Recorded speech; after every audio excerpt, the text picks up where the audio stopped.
queres eliminar o carro, tens que trabalhar para os passageiros ocasionais. Depois desta entrevista eu acho que não vou mais conseguir trabalhar em sítio nenhum aqui. A mobilidade é uma ferramenta de democracia. Foi feito um estudo. Nunca publicam um estudo, nunca mostram um estudo, eu não sei quem fez o estudo e geralmente não são pessoas independentes. Por exemplo, que os ministros fizessem uma semana a andar de transportes, mas sem alguém à frente a pagar-lhes o bilhete, é eles terem que viver a experiência. Quando chegas, por exemplo, a um operador que está habituado a gastar muito dinheiro em máquinas para dentro de um autocarro e tu chegas lá com o telemóvel e eles dizem, desculpa, mas você vai substituir isto tudo só por isso? Não acredito.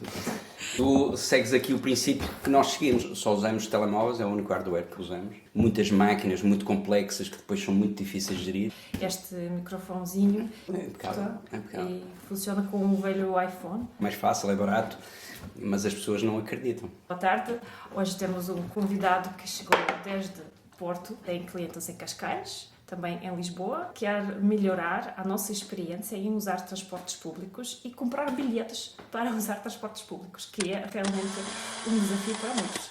O BioRider UX, experiência de utilizador. O primeiro problema que existe para resolver é a fragmentação. Vir do Porto para aqui, de transportes públicos, eu teria que apanhar provavelmente um metro, teria que apanhar um comboio ou um autocarro num terminal de longa distância e depois aqui apanhar novamente um metro.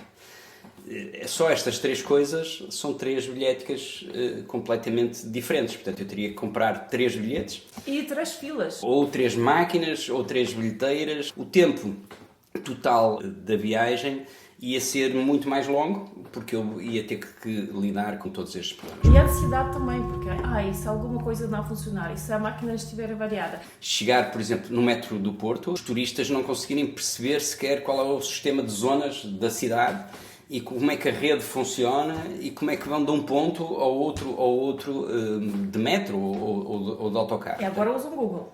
Usam o Google, mas mesmo assim o Google diz qual é a rota, quais são os horários, mas não explica quais são as zonas. Portanto, eu depois é muito normal no Porto ver turistas a serem multados porque compraram o bilhete errado. E não é porque o quisessem fazer alguma fraude, é porque simplesmente não conseguem perceber qual é a correspondência entre o percurso que vão fazer e a tarifa que têm para pagar. Em Lisboa temos filas enormes para o 28, custa 3,50€ se compras no elétrico, mas os turistas não percebem. E eu também, quando cheguei, lembro-me, não percebia onde que eu compro o bilhete.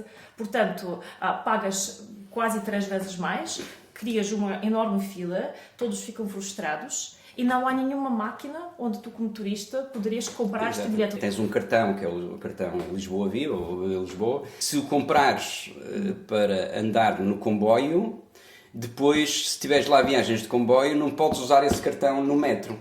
E se usares no metro ou no comboio, não podes usar no barco que vai para o Barreiro. E as pessoas não conseguem entender, mas é o mesmo cartão. E chegas à máquina e a máquina diz que não tem. Tens que ir outra vez para a bilheteira e na bilheteira dizem não, vai ter que comprar outro cartão porque o seu tem viagens de comboio. A CP tem o seu próprio sistema, os barcos têm o seu próprio sistema e depois existe o outro sistema que foi sendo construído de forma mais ou menos comum. Este sistema, que é chamado com os cartões closed loop, tipo cartão navegante ou cartão andante que tu tens no Porto, que são os travel card, que são cartões que foram muito importantes para reduzir o dinheiro, o cash, há uns 15 anos atrás, mas que hoje estão completamente ultrapassados. E o que nós queremos é usar a ferramenta que todos temos, que é o nosso telemóvel, para poder comprar, pagar, validar a viagem. O que queremos é criar interoperabilidade a 3 níveis. Interoperabilidade de informação, que é aquela que me permite definir qual é o trajeto que eu vou seguir, sei lá, se eu quiser ir daqui ao Porto, que opções é que eu tenho, e poder escolher e planear a minha viagem. Essa é uma interoperabilidade. A segunda interoperabilidade é de pagamentos. Se eu tenho uma viagem multimodal que tenho vários níveis de organizações a quem tenho que pagar uma tarifa, de poder pagar de uma vez só e andar. E a outra, que não é menos importante, aí sim já quando em viagem, que é a interoperabilidade de comunicação. Por exemplo, quando há um problema na CP, muitas vezes vão pôr essa informação no website. Mas eu, que ainda não cheguei à estação e que vou num trajeto, por exemplo, de metro, não ocorre a ninguém ir ao site da CP. Portanto, aquilo que eu quero é que, quando estou a ir a caminho da estação, ou mal haja um problema, que o meu telefone me notifique a dizer: olha, o teu comboio está atrasado 2 horas, se tiveres alguma coisa para fazer, vai fazer o que te apetece e não vais para a estação ocupar espaço. E isto tem um porquê maior: eliminar as viagens de carro desnecessárias, passarmos a usar mais transportes públicos. Há uma migração brutal dos centros rurais para os centros urbanos. Portanto, tu tens muito mais gente a viver em cidades ou em centros urbanos. Não é possível, para acomodar essas pessoas, construir mais casas, mais ruas, mais parques de estacionamento. Eu não sou propriamente novo e havia lá em casa um carro para a família toda. Agora todas as famílias querem um carro para cada elemento da família. Se tiveres mais pessoas no mesmo espaço físico, em que todas querem ter mais carro, a mobilidade passa a zero, porque estás em filas o tempo todo. O Luxemburgo pediu autorização ao governo francês para comprar um espaço para construir um parque pago pelo governo do Luxemburgo, para que as pessoas que vivem em França e trabalham no Luxemburgo pudessem deixar o carro de graça e irem para o Luxemburgo de comboio. Precisas ter uma frequência muito boa de transportes coletivos para que as pessoas usem o carro onde ele é eficiente e deixem de usar nos meios mais densos, que não faz sentido nenhum. E já há muitos exemplos de cidades que eu conheço que pura e simplesmente proibiram os carros. Por exemplo, eu andei em Buenos Aires. Buenos Aires é incrível a forma como as pessoas se movem, porque o centro do centro é fechado a carros entre as 9 da manhã e as 6 da tarde. Aquilo que eu ouço muitas vezes de Lisboa e até dos responsáveis políticos ao longo destes anos todos,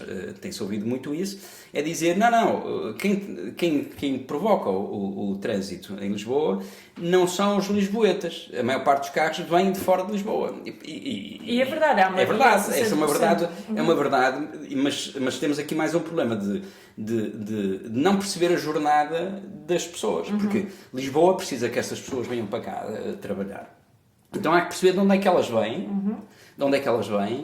e como é que elas se deslocam, e pensar o que é que ao longo desses trajetos se pode fazer para que as pessoas sejam desincentivadas para não trazer o carro. O carro é conveniente. Mexo-me, escolho as rotas que eu quiser, não tenho que fazer transbordos de um transporte para o outro e tudo mais. Será muito difícil bater o carro em tudo que o carro tem de vantagem, que eu posso ir com a minha música aos berros, ouvir dentro do meu carro, falar ao telefone sem ninguém me incomodar, posso fazer o que eu quiser dentro do meu carro.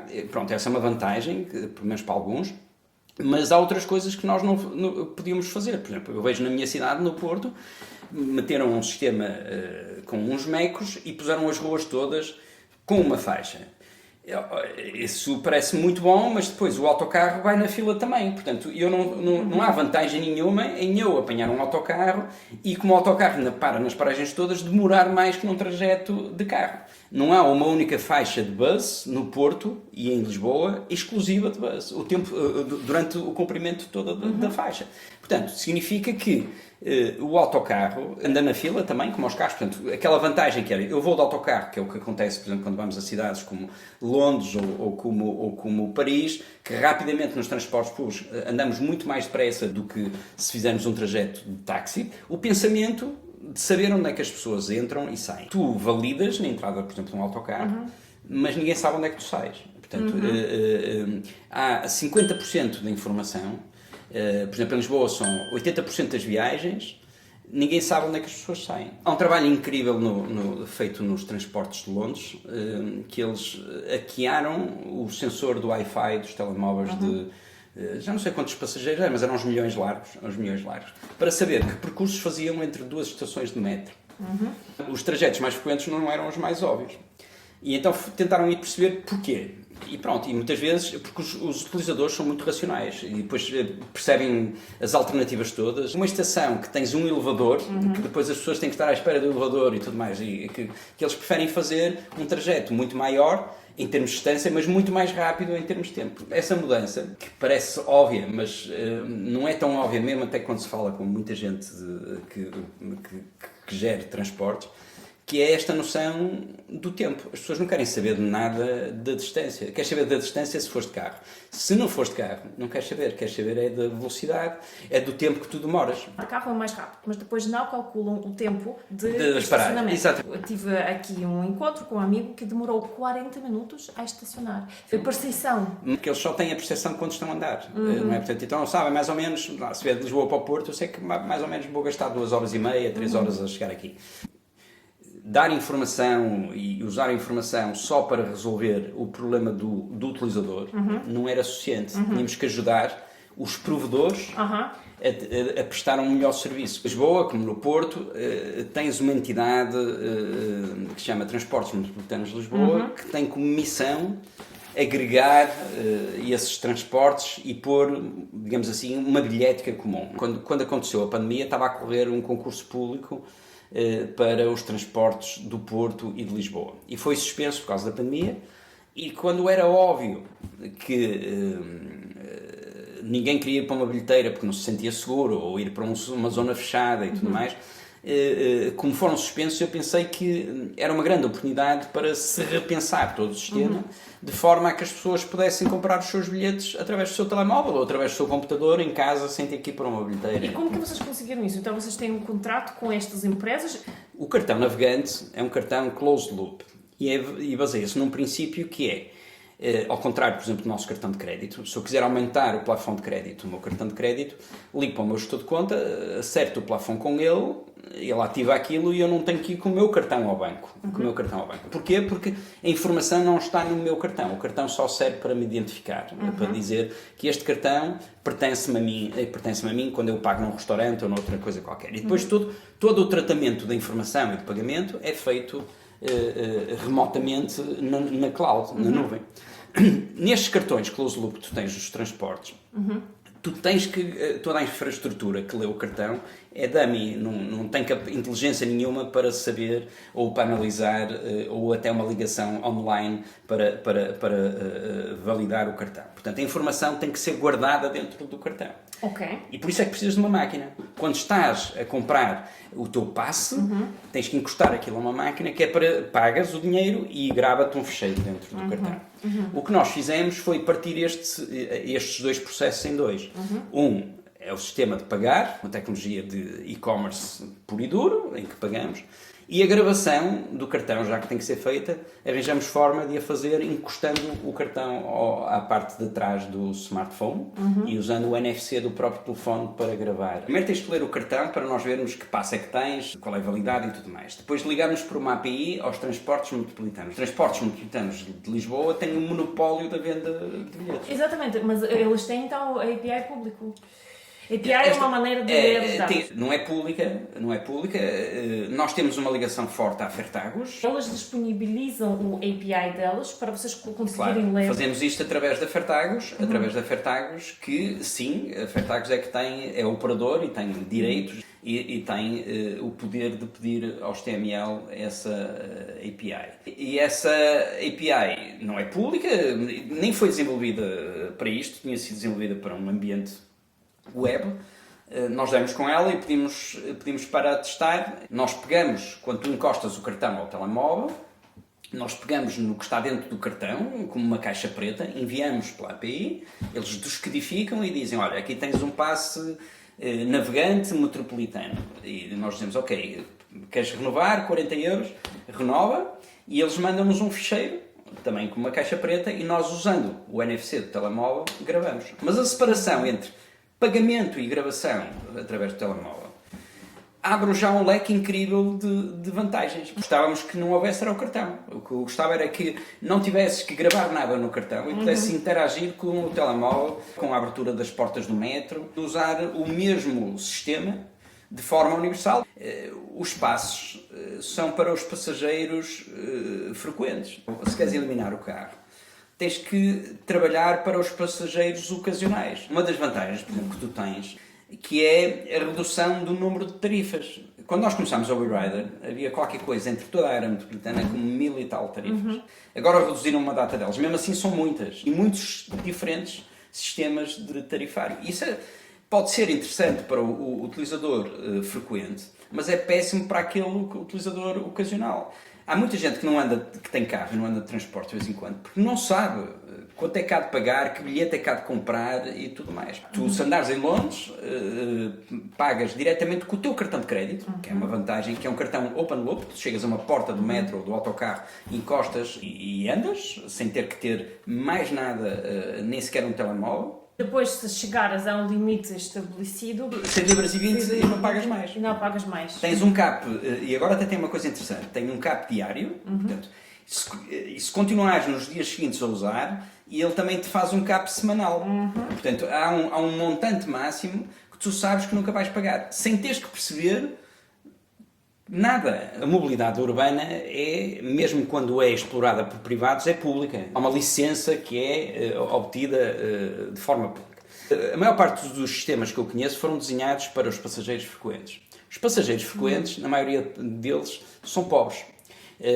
São aqueles que não têm alternativa. Se tiveres um autocarro que só passa de 40 em 40 minutos ou de hora a hora, tu só te sujeitas àquilo se não tiveres mais dinheiro para comprar um carro. Porque as pessoas não compram um carro só por uma questão de conforto ou de luxo. Muitas delas compram um carro porque é a melhor forma de chegar ao seu meio de subsistência. Aquilo que tu dizes é mesmo uma coisa que ninguém quer pronunciar, é que transportes públicos são para pobres.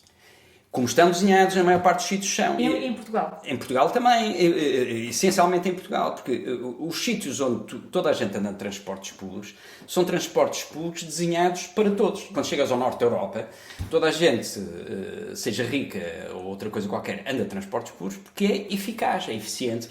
E foi desenhado para isso, para ser eficaz e ser eficiente para os utilizadores. Os pobres, ainda por cima, são aqueles que têm menos voz e que menos têm possibilidade de reclamar, chegam menos aos telejornais. A mobilidade é uma ferramenta de democracia. Nós optamos, em quase todo o mundo ocidental, de discriminar cidadãos entre os que têm carros e os que não têm carros. Tens ruas no Porto e em Lisboa que os passeios não cabem uma cadeira de rodas. Quando vim agora ter aqui contigo, estava ali um grande engarrafamento porque optou-se por ter uma linha de estacionamento, a rua só tem uma faixa e estava uma ambulância a tirar alguém de uma casa. Portanto, a ambulância parou no meio da rua, porque não há mais nenhum sítio para estar, não tem passeio, não tem nada, e faz uma fila grande. Portanto, essas são opções que se fizeram de ter os carros como meio...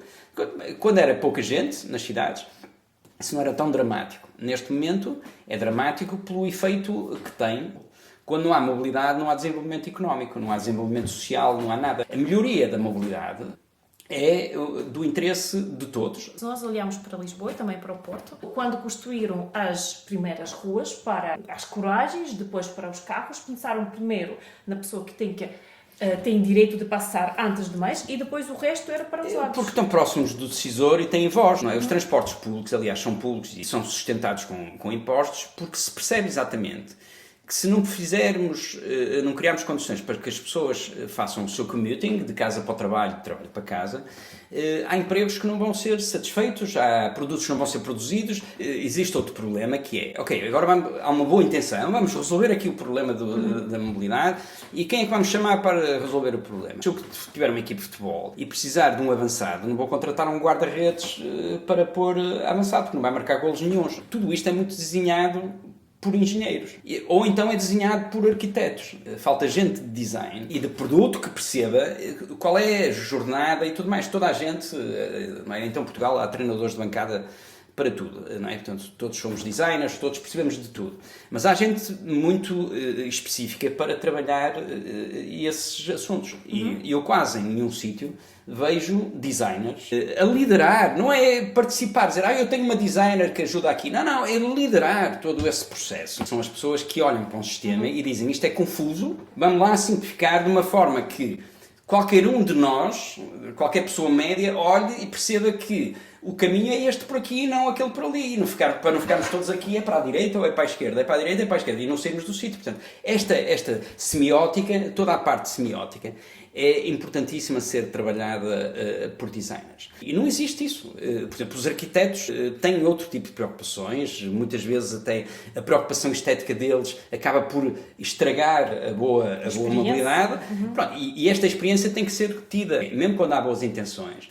A escolha das skills de quem vai determinar o que é que se vai ser feito é errada. Nós não escrevemos uma linha de código sem toda a experiência estar desenhada. Se entrares ali na estação de Entre Campos, toda a sinalética, a primeira vez que eu fui lá para apanhar o comboio da Fairtags, tive que ir ao sítio dos cafés perguntar onde é que era a plataforma da Fairtags, porque a resposta é toda a gente sabe, certo, toda a gente, menos eu. Porquê é que o Google não é a solução para... Porque o Google, apesar de tudo, apesar de ter uma validação incrível sobre toda a informação que é lá colocada, depende de outros para colocarem lá a informação. O Pregal tem uma estação de metro e uma estação de comboio.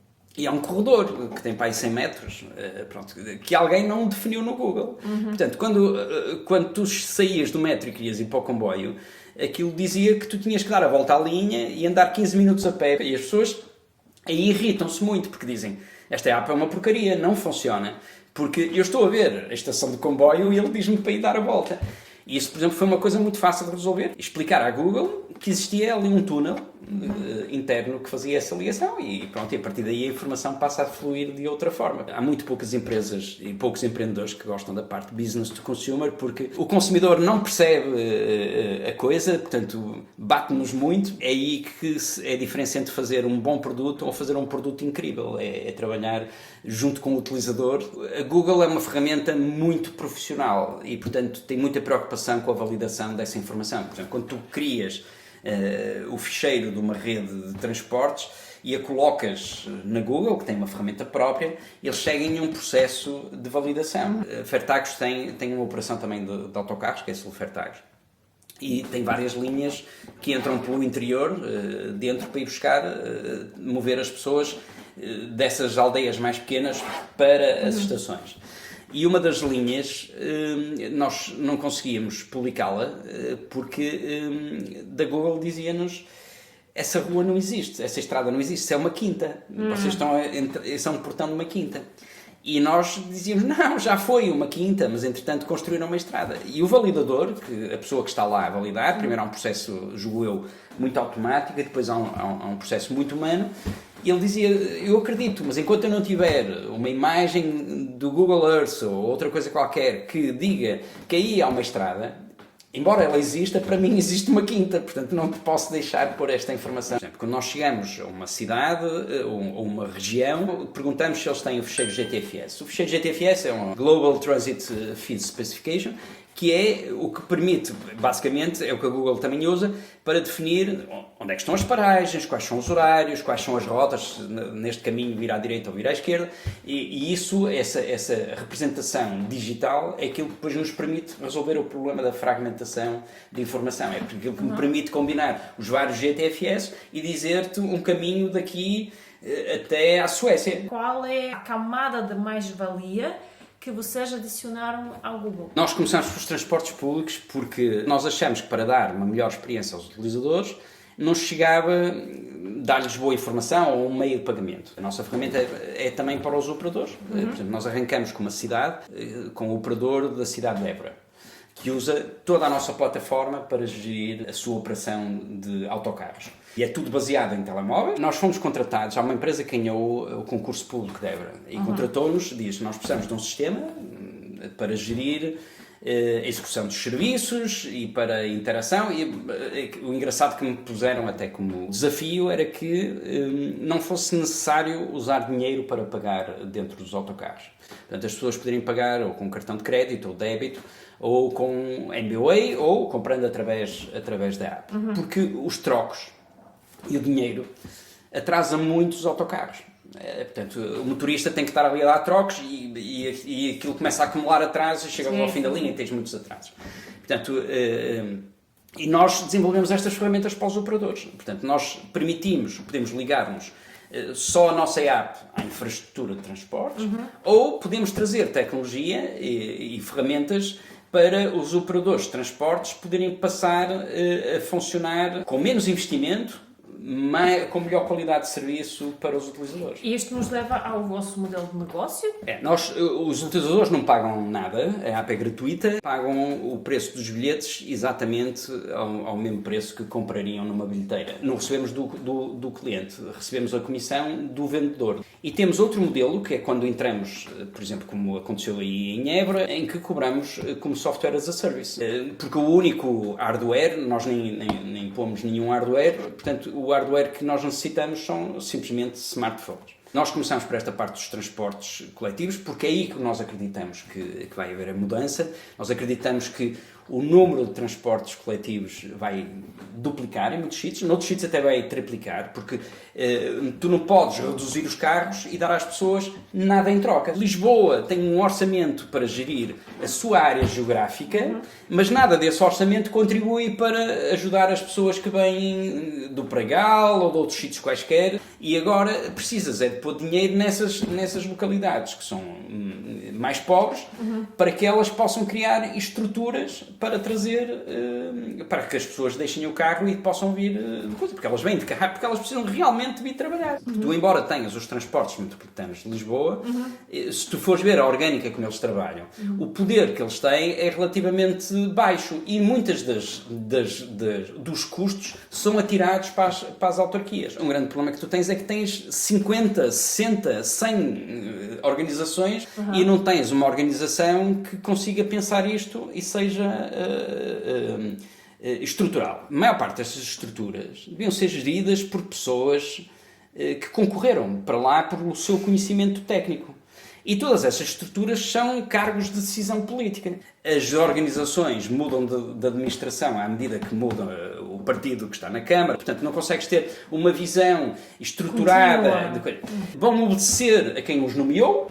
Nós aqui temos uma política de transportes ao sabor, às vezes, da mudança de um ministro. Nem é preciso mudar um governo, basta mudar um ministro ou um secretário de Estado, cada um volta com uma ideia completamente nova, porque o assunto é político e não é um assunto meramente técnico. O que é que seria a estratégia, o futuro de mudar para Portugal? Há dois caminhos.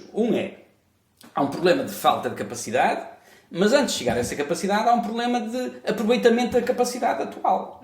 Tu não vais nunca atrair, por exemplo, pessoas para os comboios só porque compraste mais comboios e tens mais coisas. Quando for tão inacreditável comprar um bilhete na CP ou trocar um bilhete na CP. As pessoas não têm noção, mas, por exemplo, já me aconteceu chegar vir aqui a Lisboa, a uma reunião qualquer, e despachar-me mais cedo. E então vou para a estação para trocar o bilhete. E estou na fila e quando chega a altura digo, olha, queria trocar o bilhete para ir no comboio que vem daqui a meia hora. E diz, não pode trocar o bilhete porque só pode trocar até meia hora antes do comboio partir. E eu digo, pois, mas o comboio ainda não partiu. Não, é do sítio de origem. Portanto, o comboio partiu de Faro, eu estou em Lisboa e não posso trocar o bilhete, nem que o comboio vá vazio para o Porto. É inacreditável isto. Portanto, todo este processo só acontece porque quando chegas ao decisor político elevado, o nível de informação que ele tem, muitas vezes cometem erros com as melhores intenções do mundo, mas o nível de intenção que ele tem é preciso mais comboios. Na estação de Belém, para ir para Cascais, e reparares que o sinal que diz Cascais e Lisboa, diz Cascais e Lisboa, dos dois lados não tem uma seta, e tens turistas a dizer, vão na direção de Lisboa, não, está aí na direção de Cascais, tem que passar para o outro lado. Todas estas coisas, ou tentares comprar um bilhete na única máquina que lá está, que tem um ecrã queimado, que ninguém consegue perceber, que não funciona. Todas estas coisas têm que ser resolvidas, não é por um ministro. Esses lugares são meramente técnicos, deveriam ser ocupados por concurso público, por quem provar que percebe do assunto.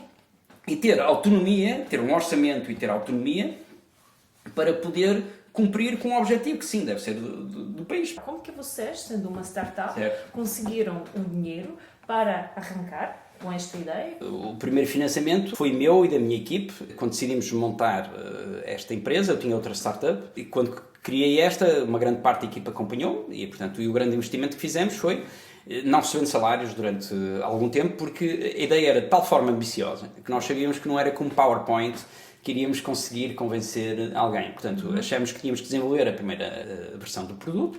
No Porto nunca consegui trabalhar com nenhuma entidade de transportes públicos. Contatei a Câmara, contatei os TIP, que são os transportes intermodais. Não conseguimos. Então foram para Lisboa. Viemos para Lisboa, viemos para a Fertagos. Tínhamos indicado que a Fertagos tinha uma equipe muito jovem, mulheres, e viemos aí bater à porta e dissemos, olha, precisamos de um sítio onde pudéssemos experimentar tudo o que temos para fazer, portanto precisamos de gente com paciência para nos aturar. Tudo sustentado por vocês, sempre. O primeiro MVP foi feito por nós e portanto começámos à procura de investimento. MVP só para as pessoas que não são das startups, Minimum Viable Product. A primeira versão do produto. E mais à frente estávamos à procura de investimento e muito difícil de conseguir em Portugal, particularmente para um projeto com esta ambição. Podem as pessoas rir-se dela, mas era simples, era fazer o melhor sistema de mobilidade do mundo. Ainda para mais tínhamos esta vertente business to consumer, vai um bocado contra a ideia das startups, que só se devem focar num pequeno problema e um só de cada vez. Precisamos de recursos, precisamos nos expandir internacionalmente porque o mercado português é pequeno. Nós ainda não falamos aqui de uma parte que é, já disse várias vezes que comecei do lado dos transportes coletivos, ajudando as pessoas que têm o carro a mudar para outros meios, portanto, a trabalhar para os ocasionais e, portanto, estamos muito interessados em integrar agora outros serviços, parque de estacionamento, carregamento elétrico. Nós queremos que as pessoas que usam o carro, por exemplo, alguém que vá de Lisboa para o Porto, saiba onde parar o carro de graça e fazer o commuting para o centro da cidade sem carro nenhum. Portanto, fomos contratados por Cascais e Cascais tem uma visão de longo prazo de acabar com os carros. O Presidente da Câmara do Barreiro. Experimentei todas as ciclovias em Barreiro. Paulo,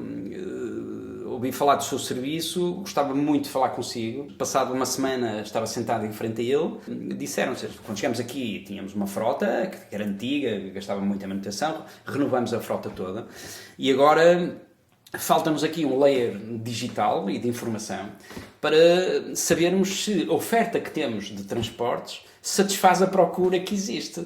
E isto é brutal de coisa, porque é por aí que exatamente que se começa, com essa intenção de saber o que é que as pessoas realmente querem. E isso não é feito no gabinete por um arquiteto ou por um engenheiro a dizer as pessoas vão querer isto ou querer aquilo. E os telemóveis têm essa vantagem, que as pessoas não se importam de cooperar e dar informação e explicar-nos o que é que elas na realidade querem. Quer o caso de Barreiro, quer o caso de Cascais. É uma vontade. A questão não é de partidos. Num sítio é de um partido, noutro sítio é de outro. Eu não sei se terá alguma coisa a ver, mas nos dois casos os decisores tiveram um percurso também pelos Estados Unidos. Portanto, tem uma ideia sobre a digitalização muito positiva e muito otimista. Por exemplo, em Cascais, pararam para ouvir, concordaram com umas coisas, não concordaram com outras. Mas não houve problema nenhum, não houve uma discussão.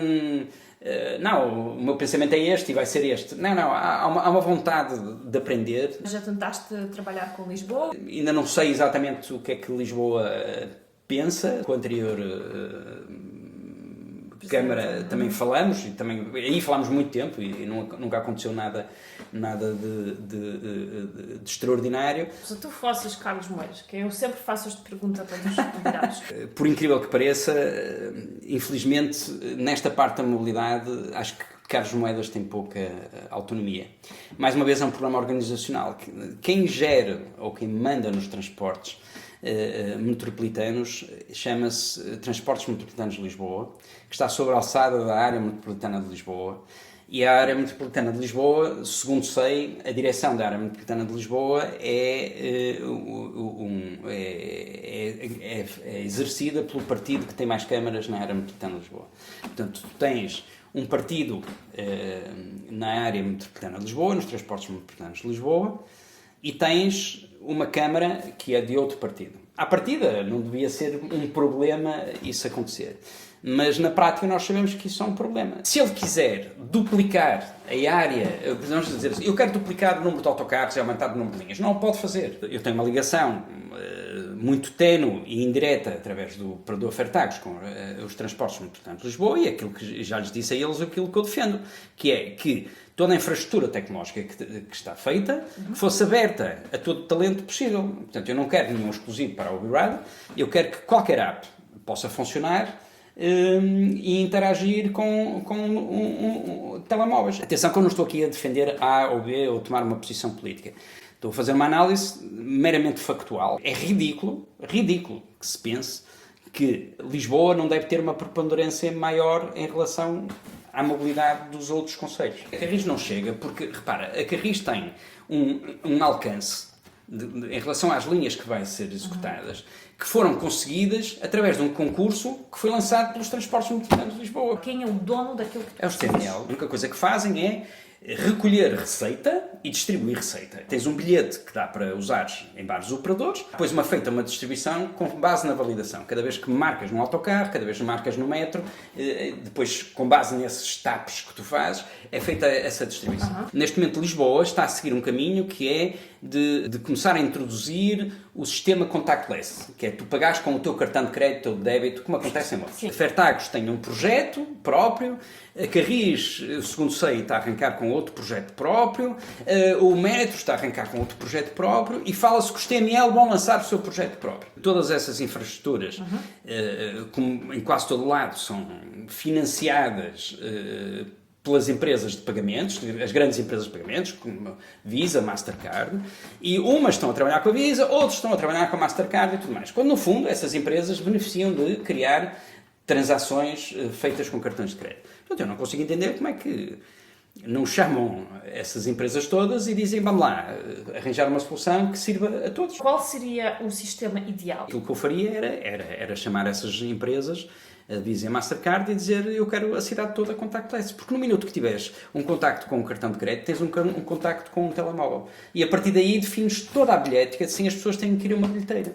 Pode haver quem queira, uma pessoa mais idosa que queira ir, pronto. E mesmo essas teriam uma vida mais facilitada, porque em vez de chegar a uma bilheteira que está cheia de gente, teriam uma bilheteira só para eles. É uma questão até de conflito de interesses. Por exemplo, eu não consigo entender, a última vez que, e isso está num plano estratégico do TML, dizer, vamos construir uma app. As pessoas não têm noção dos custos que é desenvolver uma app. É ridículo. Lisboa não tem capacidade para ter uma app própria. Eu tenho a certeza que vai correr mal. Não é porque os TML são incompetentes ou tudo mais, é porque não têm capacidade para fazer uma app. Não tendo capacidade para fazer uma app e não havendo uma falha de mercado, porque já existe uma app que é a nossa, aquilo que eu faria era criar condições para que, em vez de haver só a minha app, e eu estou a falar contra a Uber Rider, que pudessem aparecer 20 ou 30, que é o que acontece com Londres. Londres tem uma única app que é para carregar o Oyster, que é uma coisa só muito básica, e o resto tem uma API que é aberta, é de altíssima qualidade a qualquer app. A última vez que eu vi tinha 600 apps.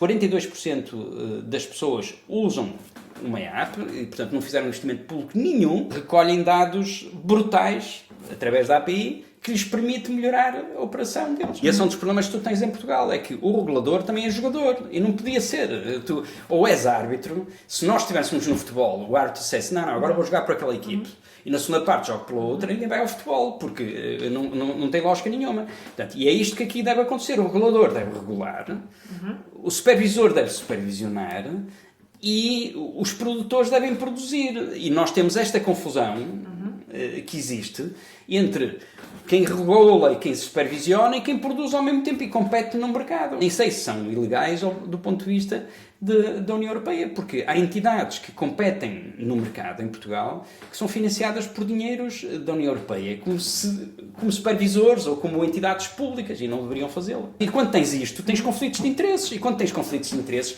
desfocas-te do objetivo que é aquele dizer, vamos lá criar melhor mobilidade para as pessoas, é simples. Antes do STML havia uma entidade que era a Autolis, que era uma entidade privada, de certa forma, e que era o conjunto de alguns operadores de Lisboa que regulavam, ou se autorregulavam em relação a isto. Isto agora foi absorvido por uma entidade política, que é a Área Metropolitana de Lisboa.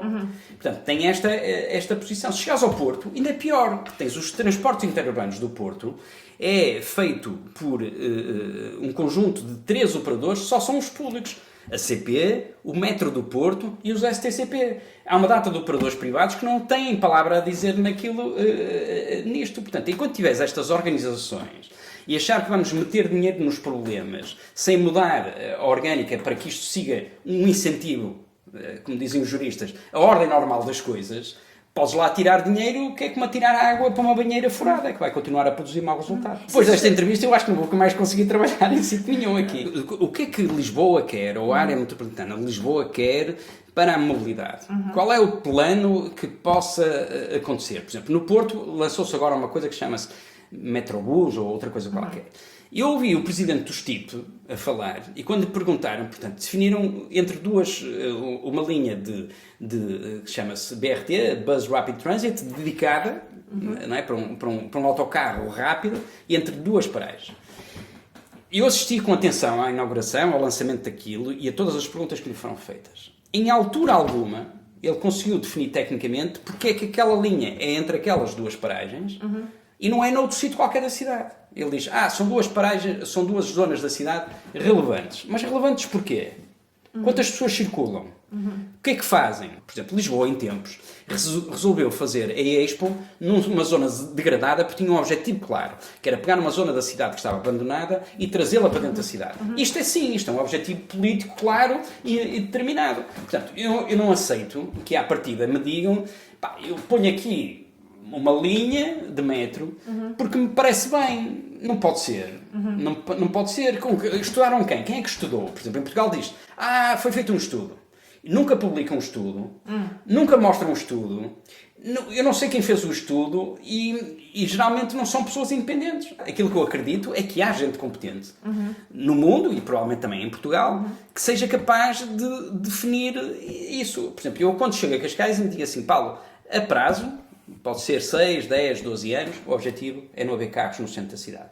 Pronto, para mim é um objetivo claríssimo. Continuas a pôr mais comboios ou mais autocarros sem informação nenhuma, vais gastar dinheiro e subaproveitar essas infraestruturas e esses investimentos. Portanto, há que ser humilde e vir abaixo e perceber que há outras coisas que custam, em vez de custarem milhões, custam tostões para se fazer e melhorar radicalmente a experiência. O Brada tem uma ambição fora de Portugal muito grande, e portanto Portugal interessa-me acima de tudo porque é o meu país, eu decidi cá ficar, podia desenvolver esta empresa em qualquer sítio do mundo, se calhar até com mais facilidade e decidi cá ficar, eu e a minha equipe. Portanto, gostamos de Portugal porque somos portugueses e gostamos do país e queremos que ele melhore. Graças a Deus temos entidades públicas e privadas que acreditam nisso. Gostaria que noutros níveis superiores, por exemplo, que os ministros fizessem uma semana a andar de transportes, mas sem alguém à frente a pagar-lhes o bilhete, a eles terem que viver a experiência de perceber que há coisas que são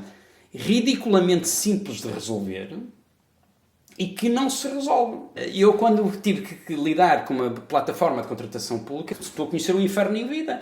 É inacreditável como é que aquilo é tão mau, tão caro. As pessoas não sabem, mas fazer um contrato com uma empresa privada ou fazer com uma empresa pública em Portugal custa 3 vezes mais que uma empresa pública. As plataformas de contratação pública são privadas, que eu saiba. Agora, têm licenças, e, portanto, dão-se ao luxo de, não tendo concorrência, serem de péssima qualidade. Concorremos a um concurso público de Birmingham, não percebi de nada. Em 5 minutos fiquei perito na plataforma. As comunicações são feitas de forma clara e simples, os documentos chegam-nos com grande facilidade. Eu tenho 58 anos, há 30 anos que ouço dizer que vai haver uma reforma da administração pública, eu nunca vi nenhuma, e acho que não vou ver porque falta mais isto. Também designers aí a pensar como é que isto pode ser simples. Nós funcionamos com software as a service. Em Portugal, através da contratação pública, é terrivelmente difícil e complicado contratar software as a service. Portanto, compra-se sistemas. O que é que te adianta comprar sistemas se não tens recursos humanos para lidar com eles? Então ficas dependente do fornecedor. E é assim que se ganha dinheiro. Portanto, é darem-te uma coisa que é muito complexa, que tu não tens capacidade para gerir, e depois vais ter que pagar aquilo ao longo do tempo. Outro dia falei num evento no Porto Estava um funcionário público dinamarquês a falar no palco. De há 20 anos fizeram uma reforma no sentido de tornar tudo o mais ligeiro possível. A base é contratar software as a service. Porquê? Porque dá um poder de mudar. Tu não prestas um bom serviço, eu mudo para aquele. Aqui existe ao contrário. Não temos recursos, nem pessoas, nem não sei quantos. Então o que é que fazemos? Compramos sistemas complicados para pessoas que nós não temos poderiam lidar. Acredito muito na combinação entre os transportes e a bicicleta. Alguém uma vez aqui disse que nos transportes em Portugal o problema ficava no quase, não é? Portanto, o comboio chega a Coimbra B, que é quase Coimbra, mas não é bem Coimbra, chega quase a Braga, mas não é bem Braga, tudo chega quase a alguma coisa e depois falta aquela ligação pequenina, aquela última milha de ligação, que é mais uma vez de ter entidades a cada uma a pensar a sua quinta. Acredito que este fenómeno das bicicletas elétricas vem para ficar. Acho que este fenómeno das bicicletas elétricas e do fenómeno que está a acontecer vai baixar muito o preço das bicicletas elétricas, e as bicicletas elétricas vão ser muito importantes, por exemplo, para uma cidade como o Porto, que tem muitos desníveis. Portugal e Lisboa são pequenos demais para ter melhores serviços. E há lógica, e noto isto também na produção de bicicletas, na indústria Economia de escala, claro. Precisas de alguma coisa de Economia escala está estudado isso, eu não vejo razão nenhuma neste momento, do ponto de vista tecnológico, que não exista um sistema para eu com o telemóvel poder circular de Valença do Minho a Faro, sempre pagando só com o meu telemóvel e interagindo com o meu telemóvel e reduzindo muito os custos, não é? Eu acho que é possível de o fazer. O transporte do futuro é o mesmo do passado. O grande transporte é o autocarro, porque tem flexibilidade, vai ser completamente elétrico. Eu acredito muito no autocarro autónomo e vai obrigar, ao teres autocarro autónomo, vais obrigar a ter faixas dedicadas para isso. As pessoas que falam, coletivo, não, nós andamos de avião, é um transporte coletivo, ninguém se chateia de andar de avião, toda a gente quer ir viajar de avião, acham cool viajar de avião. Por acaso agora já o cool é evitar a viagem. Mas, por exemplo, há uma empresa, algumas empresas até de autocarros aí pela Europa que começaram a tornar cool andar de autocarro. Para mim, antes de pensarmos em grandes coisas, há que pensar nestas coisas mais terra a terra, de como comprar um bilhete, de como ser fácil de trocar, de como usar o telemóvel o máximo possível. E desejo muita sorte à área metropolitana de Lisboa e à Câmara de Lisboa e particularmente também à minha cidade, o Porto, que eu não continuo sem conseguir funcionar. Nós acreditamos que a Lisboa é possível, também acreditamos que a Porto é possível, portanto, Paulo, muito obrigada pela esta conversa, porque agora já sabemos mais sobre aquilo que é possível.